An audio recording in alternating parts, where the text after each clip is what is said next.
Friends, how wonderful to be with you again. We're beginning a new year. You know, it begins fast nowadays. A fellow lent me a car the other day to use for a while. Mine wasn't out of commission, but he did.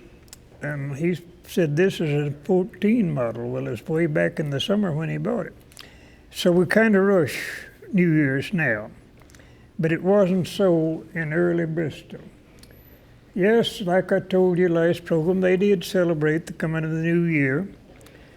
The town itself, usually, after we had steam mills here, they would blow their whistles to announce the coming of the new year at midnight. And church bells would ring, school bells would ring. Even when I was growing up in the state of Arkansas, I remember the steam mills would blow their whistle at midnight to announce the coming of the year.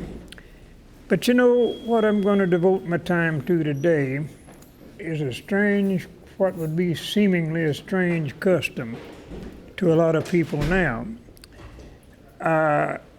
Bristol, now ask people and they'll usually tell you that Bristol is made up of Scotch, Irish, English people. Well, that's true to a certain extent. There are many of that descent in this area. But there are also many and more, I think, of German descent. That may surprise you, but it was natural.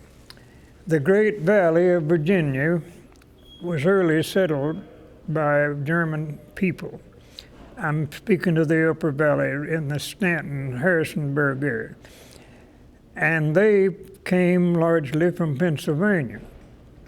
My own family, my mother's people were German. However, the most remote ancestors I can find had moved from Germany to Switzerland. And so they came actually from Switzerland, but they were full-blood German people. In case you ever want to trace my mother's family, the original name was Maegert, M-A-E-G-E-R-T, and it finally became Maggard, M-A-G-G-A-R-D. Like most of them, they came by sailing vessel from the old country. Most of them landed in the port of Philadelphia, and from there they drifted into Lancaster County largely. It was almost completely settled by German people.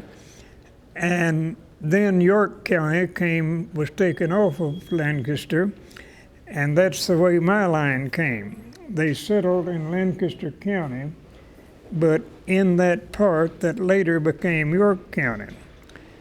One of the big migrations, and the one that my people followed, happened when a man named Yost Height got a big land grant in the Shenandoah Valley.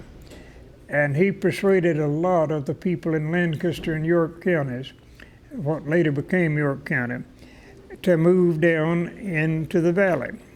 My mother's people came. Her great-great-great-grandfather, I guess it was, came in with that group. He settled in Rockingham County, near Harrisonburg.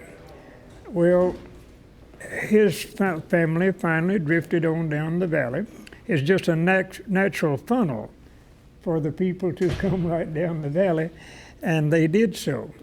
And from there, they would come on west, drifting right down the Great Valley. So it was only natural that Bristol, a fast-developing area then in the early days, before the town came, of course, it was just natural that this country would be settled up by German settlers. You'll find German names here galore now. Well, I said all this to tell you that the German people had a different way of celebrating Christmas. Now, they celebrated on the 6th day of January, and that was to be the beginning of the year, more or less. Of course, it's all been running for 6 days, but they would call it Old Christmas or True Christmas, the real Christmas. My own mother, who was many generations down from the first settler, as long as she lived, she contended that the 6th of January was the true Christmas. Well, there were a lot of beliefs and customs tied up with that. The people did celebrate.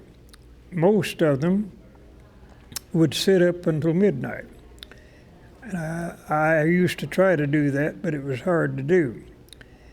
They not only went through the usual custom of celebrating Christmas Day, although it was January. They had their gift giving, their big feast, the church services, the ringing of bells, and all of that, and it took place on the 6th day of January. Now, if you happen to be an Episcopalian or go to the Episcopal Church, you know that they have a special service on the 6th day of January. It's got a name. I can't think of it just now. I used to delight to go to those midnight services, but I haven't in a long time. I guess the most memorable one I ever went through was in Bethesda by the Sea, an Episcopal church built by the Cluett family largely. That doesn't mean anything to you, except the Cluetts were the makers of the Air shirt. If you men have an Air shirt, it was made by the Cluett manufacturing company, and the family of Cluett settled and lived in Palm Beach, and they largely donated the money for the building of what they call Bethesda by the Sea. I did attend it there, and what was so interesting about it was that, of course, right in the middle of millionaires, Palm Beach itself is inhabited but largely by millionaires, and most of them had servants. Well, those servants were uniformed. White women wore white mostly or whatever, but during that celebration of Christmas, the servants came with their masters and all sat down together. There was no distinction between them. It was nothing uncommon to see a white-clad maid or cook sitting with a lady all draped in furs and pearls and diamonds. That made it very memorable to me. But what's really interesting about that day was the strange beliefs, you would call them superstitions, and maybe that might be one of the classifications, but it was important to them. They believed that certain things would happen at midnight on that day. Our mother told us many times that at midnight, the cows in the barn will kneel down on their knees and moan and groan and take on, she called it. We got inspired as children. We were going to sit up and listen for them. We'd start, but usually we were all asleep by midnight. That was one of her beliefs, that the cattle would react to the coming of the midnight and the coming, of course, of the birth of Christ. Not only that, some of them went further. Some of them said the dead shrubs in the yard would burst forth and bloom, only temporarily. By morning light, they were back to their old dormant stage. But they believed if you went out in the yard with a light, you could see the flowers blooming, the roses bursting forth in bloom. The rose of Sharon, which is one of the common shrubs in our yard, was supposed to break out and bloom. Another thing was that the bees would swarm in their hive, and they would roar like they do in the springtime when they come out to actually start the work of the year, so to speak.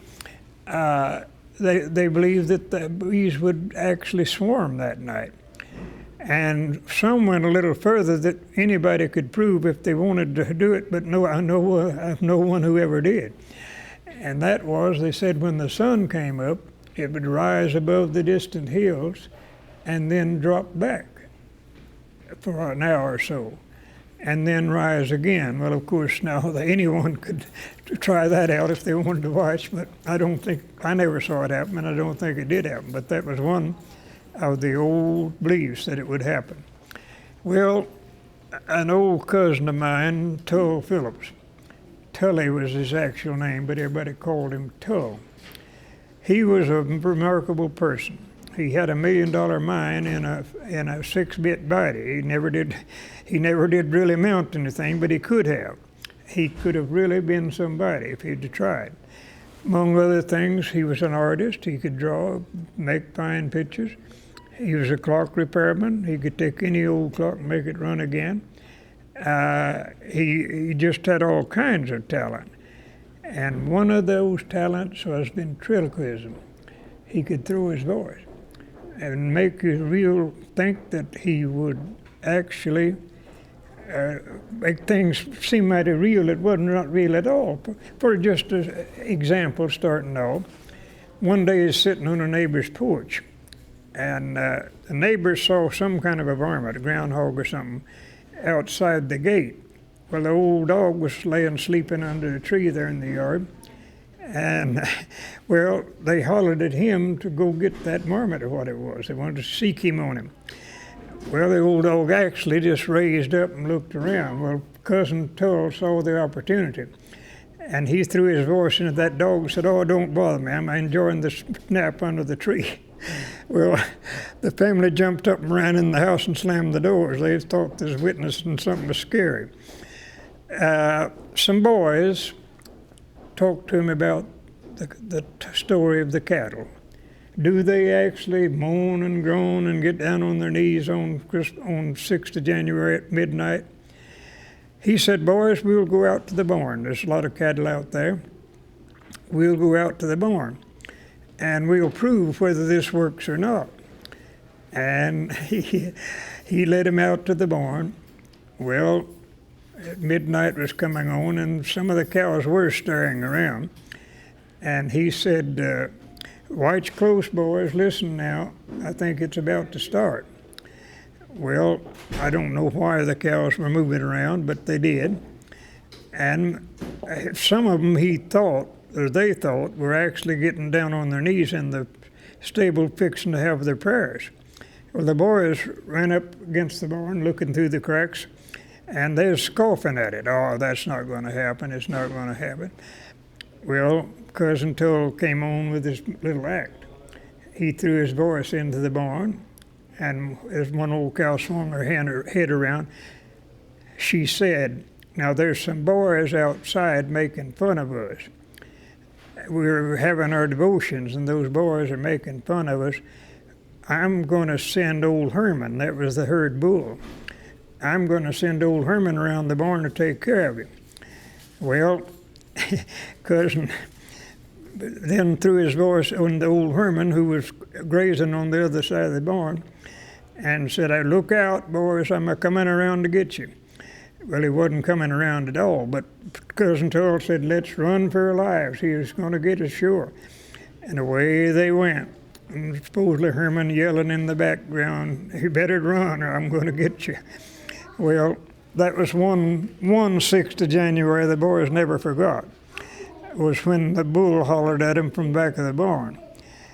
There's other stories I could tell you about Cousin Tull, but I won't bother with that now.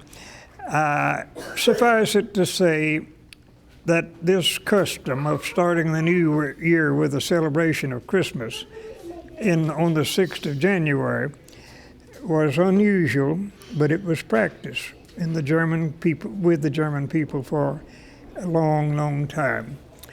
There's other stories I could tell about things that supposedly happened at midnight on the 6th of January, but time does not permit it now.